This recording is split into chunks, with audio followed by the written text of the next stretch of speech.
चलो मित्रों, आज આપણે સેક્શન સી ની શરૂઆત કરીએ। સેક્શન સી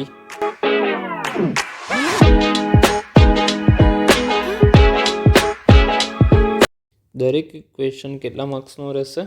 3 માર્ક્સનો રહેશે। એમાં તમને 38 થી 46 સુધી પ્રશ્નો આપેલા હશે, એટલે કે ટોટલ તમને 9 પ્રશ્નો આપેલા હશે અને એમાંથી મિત્રો તમારે 6 પ્રશ્નો કોઈ પણ લખવાના રહેશે, પરંતુ આપણે બધા જ ક્વેશ્ચનનું અહીંયા સોલ્યુશન કરીશું। ચલો, પ્રથમ પ્રશ્નની 38મા નંબરનો આયા વાત કરીએ। હવે મિત્રો આપણે 38મા પ્રશ્નમાં આદેશની રીતે ઉકેલ શોધવાનો છે। સૌપ્રથમ શું કરશું? સમીકરણ લખીએ।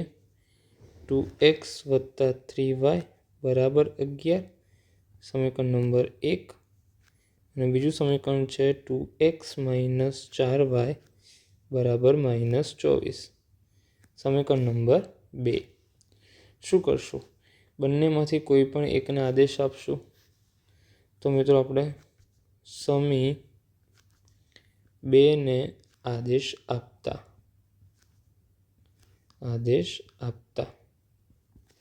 ચલો સમીકરણ 2 ને આદેશ આપીએ તો શું થશે? 2x - 4y છે, બીજી તરફ જશે +4y, x ને કરતા કરીએ -24 + 4y ભાગ્યા 2 વડે બંનેને ભગાય છે, અથવા 2 કોમન લઈ લો તો પણ ચાલે। તો અહીંયા રહેશે -12 + 2y = x। આ થઈ ગયું સમીકરણ નંબર 3। હવે જે સમીકરણ નંબર 3 છે ને કોને આદેશ આપ્યું હતું? 2 ને આદેશ આપ્યો, એટલે એ તો કામમાં લાગી ગયું છે।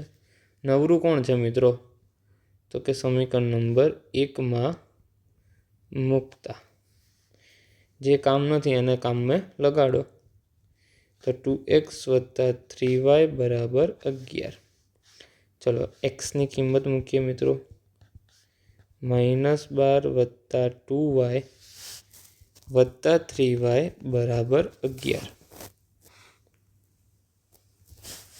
2 ને અંદર ગુણશું। -24 + 4y + 3y = 11। 4 ને 3 7y, 11 માઇનસ છે, ઓલ બાજુ જશે તો પ્લસ। 7y = 35, y = 35 ભાગ્યા 7, 7 × 5 = 35, y = 5। y ની કિંમત સમીકરણ 3માં મૂકતા। y ની કિંમત સમી 3માં મૂકતા। તો x = -12 + 2y, -12 2y ની જગ્યાએ 5, -12 5 × 10 -2। ઉકેલ કરીને લખશું મિત્રો। ઉકેલ x કેટલો મળ્યો આપણને? -2, અને y કેટલું મળ્યું? 5 મળે। આ તમારો જવાબ। ચલો મિત્રો, હવે આપણે 39મા નંબરની વાત કરીએ। દ્વિચલ સુરેખ સમીક આપ્યા છે, લોપની રીતનો ઉપયોગ કરીને શોધવાનું છે। શું છે? x + 5y = 11, સમીકરણ નંબર 1। 2x - 3y = 9, સમીકરણ નંબર 2। લોપની રીતનો ઉપયોગ કરવાનો છે। આને 3 વડે ગુણીએ અને 5 વડે, તો લખશું સમીકરણ 1 ને 3 વડે તથા સમીકરણ 2 ને 5 વડે ગુણી લોપ કરતા। કારણ મિત્રો એના ચિહ્નો પહેલેથી જ જુદા જુદા છે। લોપમાં શું કરવાનું? કોઈ પણ એક ચલને સમાન કરવાનો, તો રસા વડે ગુણી દેવાનો, અથવા તમે ચોકડી ગુણાકાર પણ કરી શકો છો। અને જો મિત્રો બંનેના ચિહ્નો સમાન હોય તો બેમાંથી કોઈ પણ એકના ચિહ્નને શું કરી દેવાનું? બદલી દેવાનું, જે તમે જાણતા જ હશો। ચલો હવે કરીએ આપણે મિત્રો આગળ। 3 વડે ગુણશું એટલે 3x વત્તા 3 પચા 15y બરાબર 11 તારી 33. નીચે 5 દૂના 10x માઇનસ 3 પચા 15y 9 પચા 45. શું થશે? ઉડી જશે. 13x 78 x બરાબર 78 ભાગ્યા 13. 13 છંગ 78 x બરાબર 6. હવે જે xની કિંમત છે કોઈ પણ સમીકરણમાં મૂકી દઈએ આપણે, એકમાં મૂકતા. ચલો, શું છે સમીકરણ? x વત્તા 5y બરાબર 11. x બરાબર આયા 6, 5y બરાબર 11, 5y બરાબર 11 માઇનસ 6 પ્લસ 14 જશે તો માઇનસ 5y બરાબર 5, y બરાબર 5 ભાગ્યા 5, 5 5 ઉડી ગયા, y બરાબર 1. તો મિત્રો સમીકરણનો ઉકેલ xy ઇઝ ઇક્વલ ટુ 6 અને 1 મળે, જે તમારો જવાબ છે. ચલો મિત્રો, હવે 40મા પ્રશ્નની વાત કરીએ તો આપણને આપ્યું છે સમાંતર શ્રેણીમાં પ્રથમ 14 પદનો સરવાળો. સરવાળો એટલે S14 આપી દીધા છે 1050. પ્રથમ પદને શું કહેવાશે? a બરાબર 10. તો 20મું પદ શોધો, એટલે કે A20 મિત્રો આપણે શોધવાના છે. સૌ પ્રથમ આપણે 20 શોધવા માટે ડી જોશે. કેમ? એ આપી દીધા છે. ડી શોધવા માટે આપણે SN વાળા સૂત્રનો ઉપયોગ કરશું. n/2 કૌંસમાં 2a n-1 into D. S14 આપણને આપ્યા છે. S14 14 ભાગ્યા 2, 2 એ છે 10, 14 માઇનસ 1 અને ડી આપણે શોધવાના છે. S14ની કિંમત છે 1050. 2 × 14 ઉડી જશે એટલે ભાગ્યા 7. ગુણાકારમાંથી ક્યાં આવશે? ભાગાકારમાં. અહીંયા 10 દૂના 20, 14માંથી 1 જશે તો 13d. ચલો, 1050 ભાગ્યા 7 કરીએ. 7 × 7 3, ઉપરથી આવ્યા 5, 7 પચા 35. 0 0. ભાગાકાર કરતા 150 જવાબ આવશે મિત્રો. હવે 150 આ પ્લસ છે, આ બાજુ આવશે તો માઇનસ બરાબર 13d. કેટલું વધ્યું? 130 બરાબર 13d. ચલો મિત્રો, હવે આપણે આગળ વાત કરીએ. ડીને કરતાં કરશું 130 ભાગ્યા 13, 13 દાન. તો ડીની કિંમત મળી ગઈ આપણને 10. હવે મિત્રો સિમ્પલ જ છે. an વાળું સૂત્ર a plus n-1 into D. એટલે ડાયરેક્ટ લખીએ છીએ A20 બરાબર a વત્તા 20 માઇનસ 1 એટલે કેટલા થઈ જશે? 19d. એની કિંમત છે 10, 19 અને ડી આપેલા છે 10. તો 10 190. 190 વત્તા 10 કરશે એટલે આપણને આન્સર કેટલો મળશે? 200. ચલો મિત્રો, 41મા પ્રશ્નની વાત કરીએ તો એમાં 4 બિંદુઓ આપેલા છે. એમાં એ છે 1 7, બી છે 4 2, સી છે -1 -1 અને ડી છે -4 અને 4. ચોરસના શિરોબિંદુઓ છે, તો આપણે શોધવું હોય તો પહેલાં આપણે શું શોધવું પડશે? એ બી. તો વર્ગમૂળની અંદર સૂત્ર તમે બધા જાણો છો, x2 - x1નો વર્ગ y2 - y1નો વર્ગ. હવે આપણે વાત કરીએ મિત્રો, સૂત્ર દર વખતે નહીં મૂકો તો પણ ચાલશે. x2 કેટલા છે? તો કે 4 - 1નો વર્ગ, 2 - 7નો વર્ગ. તો હવે આપણે આગળ શોધીએ. 4માંથી 1 જાય તો 3નો વર્ગ, અહીંયા -5નો વર્ગ. તો 3નો વર્ગ થશે 9, 5નો વર્ગ થશે 25, 25 ને 9 કેટલા થશે? 34 એકમ. ચલો, એ જ રીતે હવે આપણે શું શોધશું? BC શોધશું. -1 -4નો વર્ગ પ્લસ -1 -2નો વર્ગ, -5નો વર્ગ, અહીંયા -3નો વર્ગ, 5નો વર્ગ થશે 25, 3નો વર્ગ થશે 9, અને માઇનસનો વર્ગ હંમેશા માટે કેવો રહેશે? પ્લસ જ રહેશે. એટલે 25 9 કેટલા થશે? 34 એકમ. ચલો એના પછી બાજુ આવશે સીડી. ચલો સીડી તો સૌપ્રથમ x2 -4 પ્લસ 1નો વર્ગ, 4 પ્લસ 1નો વર્ગ,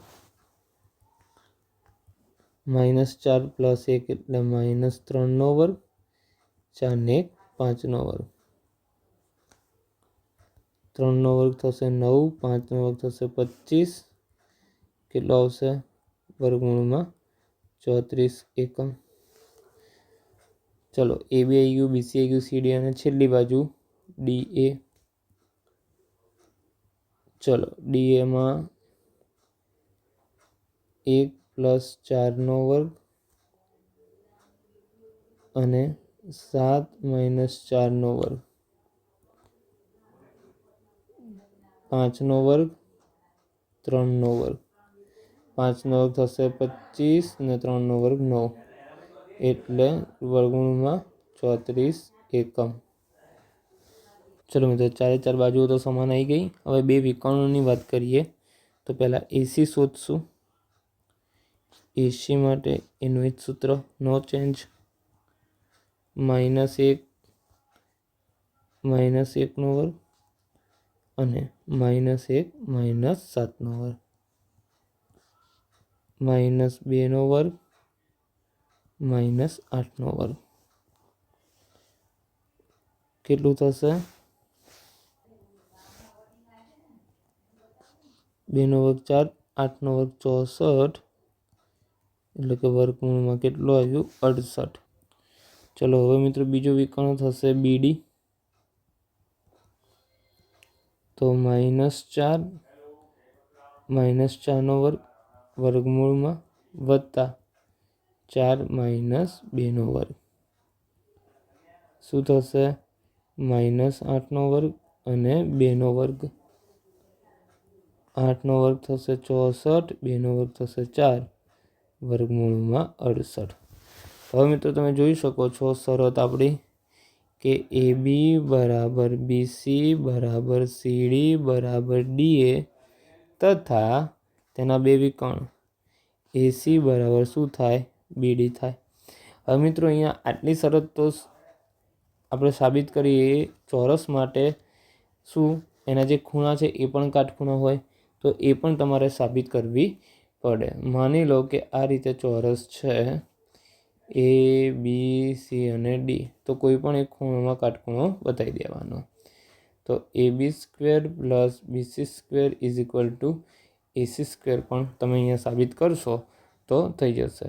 √34 વત્તા √34 બરાબર √68, એટલે થઈ જશે 68 બરાબર 68. તો આ તમારો થઈ ગયો જવાબ કે અહીં બિંદુ ઓ એ બી સી અને ડી ચોરસના શું છે મિત્રો? શિરોબિંદુઓ છે. હવે આન્સર નંબર હવે 42ની વાત કરીએ મિત્રો, તો એમાં આપણને કીધું છે કે વાય અક્ષ એ બિંદુઓ 5 -6 એટલે કોઈક રેખા છે. એ 5 -6, બી બરાબર -1 -4 હોય જોડતા રેખાખંડને કયા ગુણોત્તરમાં? માની લો કે અહીંયા કોઈક બિંદુ પી છે જે વાય અક્ષ પરનું છે, એટલે 0 અને વાય હશે. તો એ કયા વિભાજન કરે છે? એટલે કે વિભાજન પણ શોધવાનું છે. M1 અને M2 વિભાજન આપણે માની લઈએ તો એ શોધવાનું છે, અને એ બિંદુના યામ પણ શોધવાના છે. સૌ પ્રથમ આપણે વાત કરીએ કે કયું સૂત્રનો ઉપયોગ થશે અહીંયા, તો અહીંયા વિભાજન સૂત્રનો ઉપયોગ થશે. વિભાજન સૂત્ર શું છે, તો કે PXY is equal two P 12 21. મિત્રો કોડ યાદ રાખજો આનો, આ સમજવા માટે લખું છું, કોડ 12 21.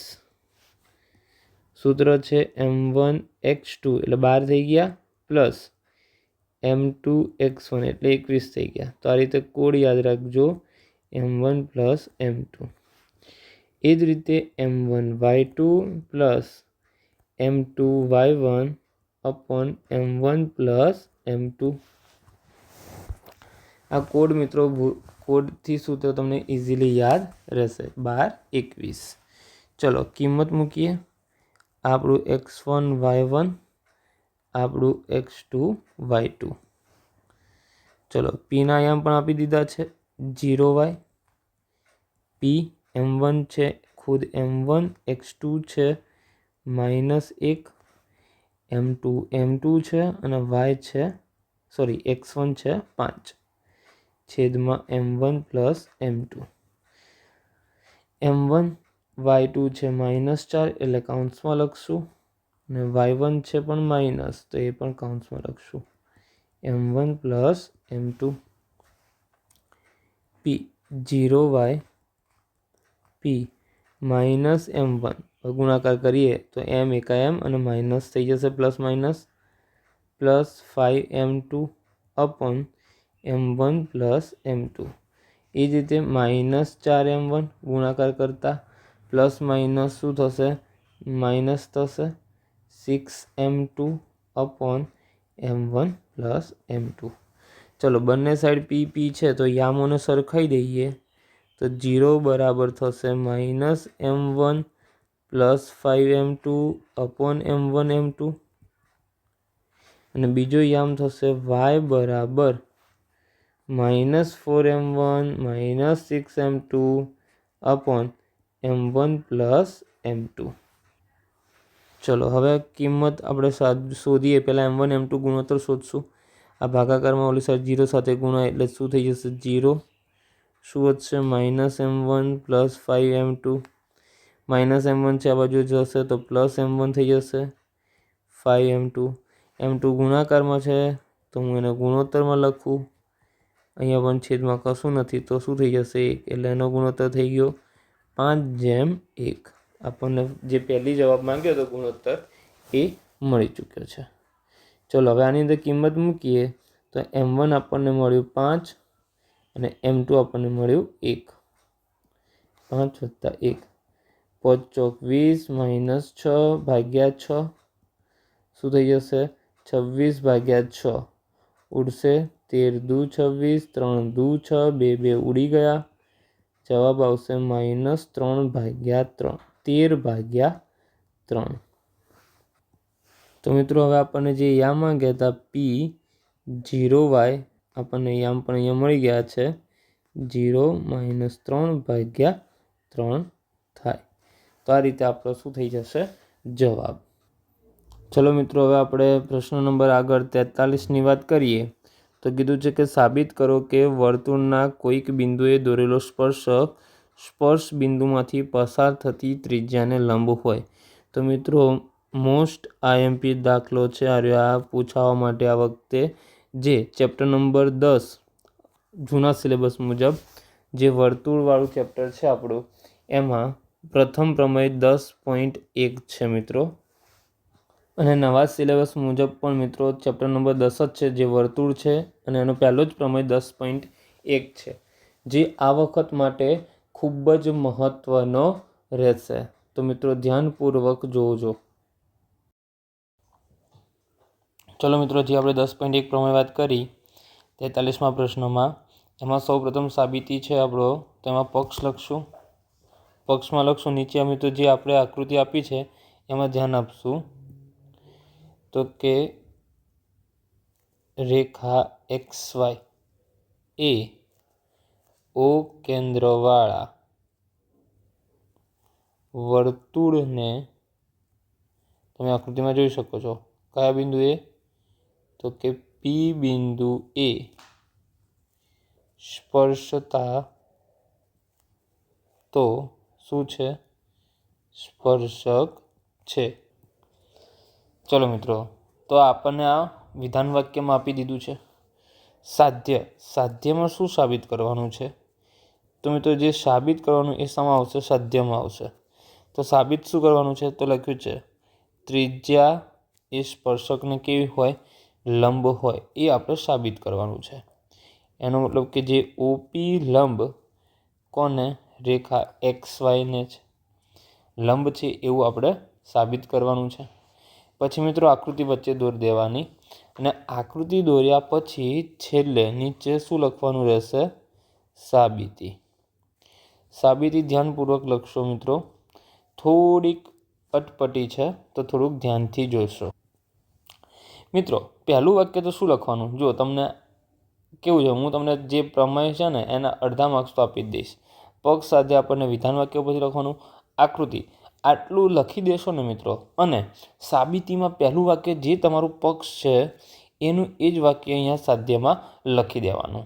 પહેલું વાક્ય એનું એ જ શું છે? કે રેખા XY એ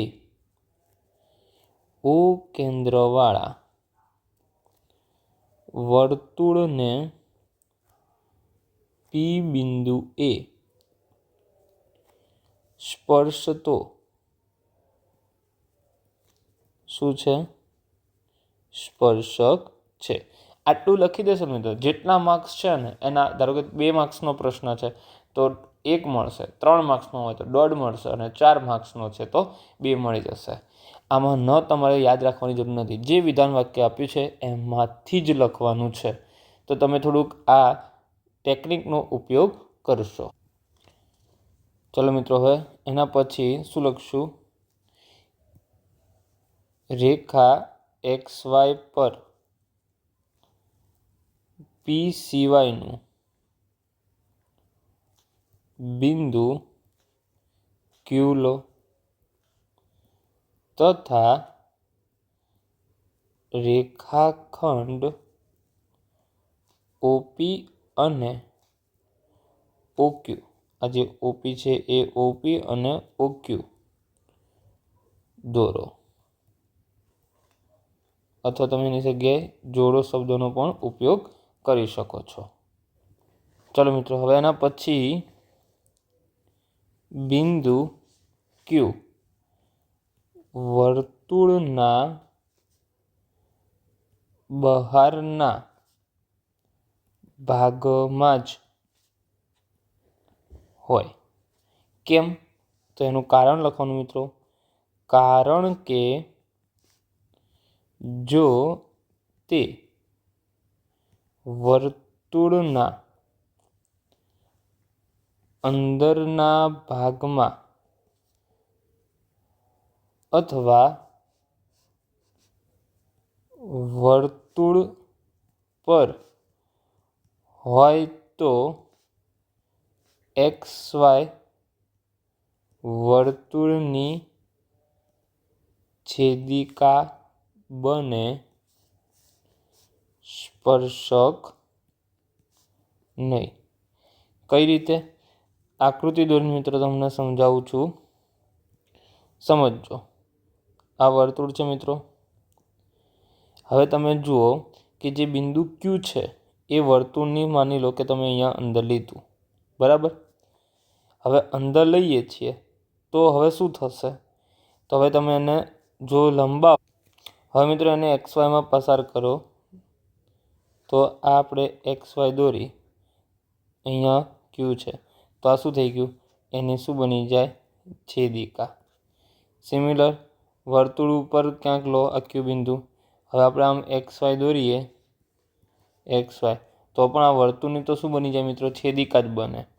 અને આ છેદિકા આપણે આમાં પ્રશ્નમાં જે છે એ છેદિકા લેવાની નથી. એટલા માટે લખ્યું છે કે વર્તુળ પર હોય તો XY વર્તુળની છેદિકા બને, સ્પર્શક બનતો નથી. એટલે આપણે વર્તુળની અંદર કે વર્તુળ પર લઈ શકશું નહીં. તો મિત્રો હવે લખશું કે OQ એ વર્તુળની ત્રિજ્યા કરતાં મોટી થાય માટે OQ ગ્રેટર ધેન OP. પરિણામ નંબર 1 આપો. હવે XY પરના P સિવાયના કોઈ પણ બિંદુ Q માટે પરિણામ 1 સાચું છે. આથી OP એ O થી XY નું લઘુત્તમ અંતર થાય. આમ OP એ XY ને શું હોય મિત્રો? લંબ છે. છેલ્લે જે સાબિત કરવાનું છે OP લંબ XY. તો આ રીતે આપણી સાબિતી રહેશે. ચલો મિત્રો, હવે આપણે દાખલા નંબર 44ની વાત કરીએ. બે સમકેન્દ્રિત વર્તુળો છે, એટલે બંનેના કેન્દ્ર સમાન છે. તો એમાં 5 સેમી અને 3 સેમીના બે વર્તુળો છે. મોટો વર્તુળ નાના વર્તુળને જીવાને સ્પર્શે છે. મોટા વર્તુળની જે જીવા છે એ નાના વર્તુળને સ્પર્શે છે. તો લંબાઈ શોધ. હવે મિત્રો આપણે આગળ વાત કરીએ તો તેની લંબાઈ શોધવાની છે. હવે જો શું કરશું, પહેલાં આપણે સૌપ્રથમ આકૃતિ દોરી દઈએ. ચલો મિત્રો, તો હવે આપણે આ નાના વર્તુળની ત્રિજ્યા થશે જે 3 સેમી છે. તમે જોઈ શકો છો કેન્દ્રથી વર્તુળ પરનું બિંદુ એટલે ત્રિજ્યા. આ મોટા વર્તુળની થઈ ગઈ જે છે 5 સેમી, આપણને આપી દીધું છે. તો હવે આપણે જીવા શોધવાની છે, એટલે કે ABની લંબાઈ શોધવાની છે. તો સૌપ્રથમ આપણે અહીંયા એમ નામ આપી પહેલાં આપણે આટલો પોર્શન આપણે શોધીએ. શું બનશે? અહીંયા લંબ હમણાં જ આપણે સાબિત કર્યું, એટલે પાયથાગોરસનો પ્રમેયનો ઉપયોગ કરશું. તો લખશું સૌપ્રથમ મિત્રો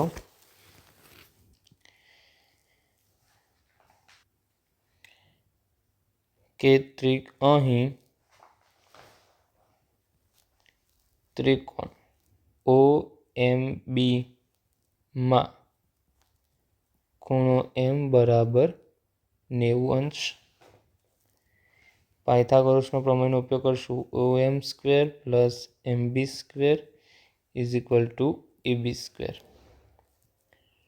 3નો વર્ગ, MBનો વર્ગ, 5નો વર્ગ, 9. MBનો સ્ક્વેર બરાબર 25. MB સ્ક્વેર બરાબર 25 માઇનસ 9 કેટલું આવશે? 16. MB સ્ક્વેર બરાબર 16. વર્ગ ઘટાડવા માટે બંને બાજુ વર્ગમૂળ, વર્ગ અને વર્ગમૂળ ઉડી જશે એટલે MB 16 કેટલાનો વર્ગ છે? 4નો. વર્ગ અને વર્ગમૂળ ઉડી ગયા. MB બરાબર 4 સેમી. આ તો મિત્રો હજી આપણને MB જ મળ્યું છે. આપણે જીવા શોધવાની હતી, તો લખશું આપણે AB બરાબર જે વર્તુળની જીવા હતી મોટા વર્તુળની, શું થશે? AM plus MB. કેમ? A dash M dash B હોવાથી ત્રણે એક જ રેખા ઉપરથી, એટલે એ ટોટલનો સરવાળો બરાબર એ બેને જે ભાગ કરતા હોય તે થાય. બંને સેમ જ આવશે એટલે 4 પ્લસ 4 એટલે 8 સેમી થશે. અને છેલ્લે આમ કરીને લખશું, આમ જીવાની લંબાઈ 8 સેમી થાય.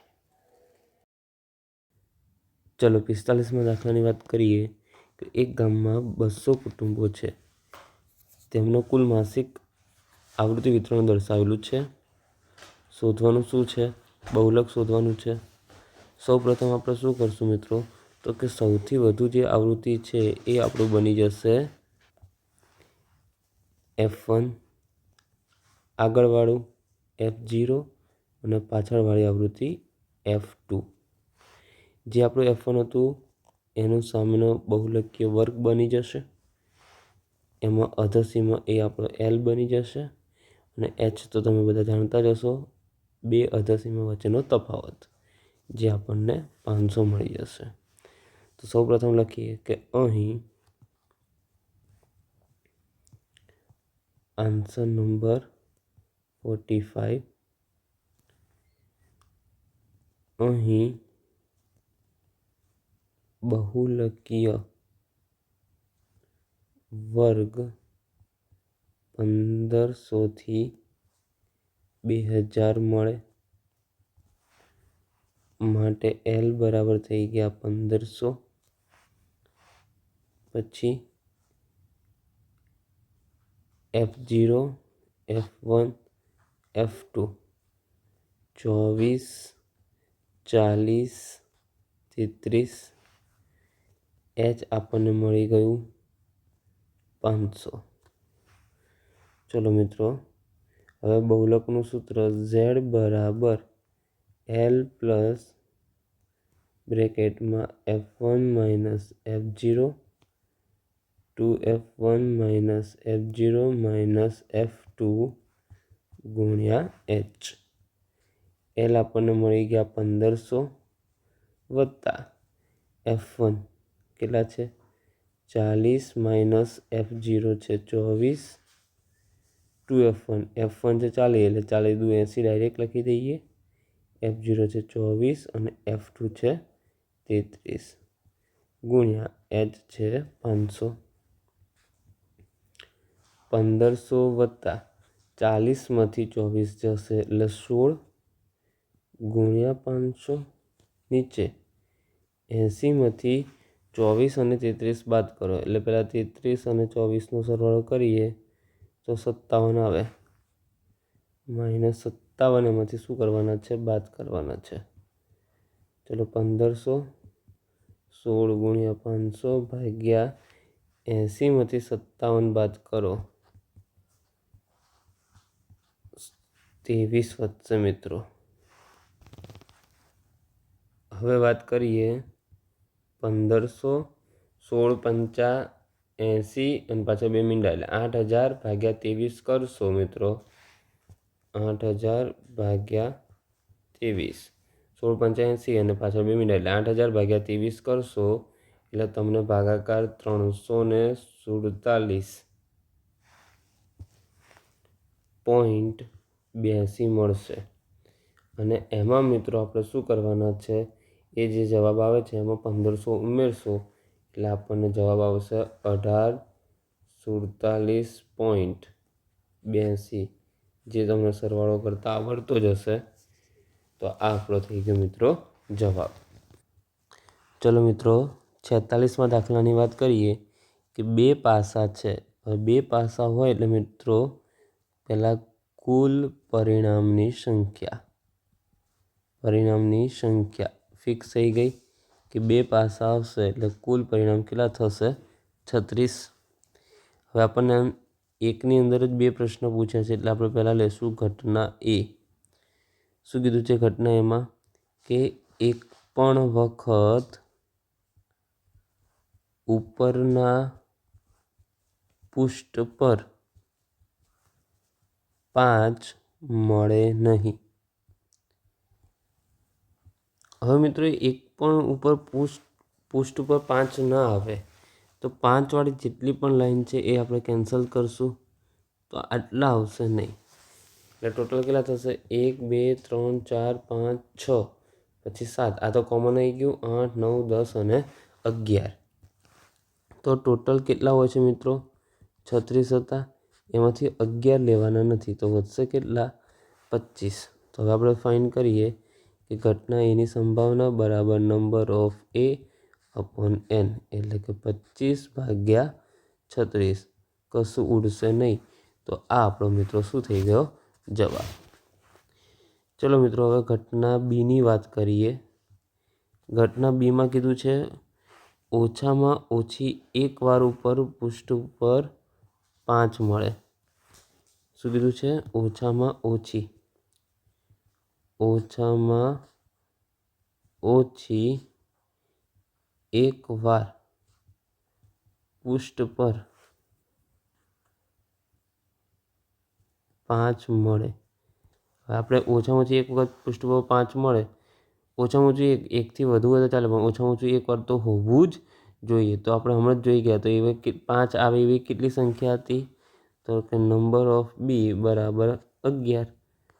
તો આપણે હમણાં જ વાત કરી કે ઘટના બી બરાબર number of b upon n, 11/36. તો આપણો બીજાનો શું થઈ ગયો? જવાબ. ચલો મિત્રો, તો અહીંયા આપણે લેક્ચર પૂરું કરીએ છીએ. સેક્શન સી આપણો અહીંયા પતી ગયો. હવે નવો સેક્શન ડી જે છે એ આપણા નવા વિડીયોમાં રહેશે. સબસ્ક્રાઈબ અને લાઈક કરવાનું ભૂલશો નહીં, અને આપણી સાથે બીજા મિત્રોને જોડતા રહેજો. Thank you.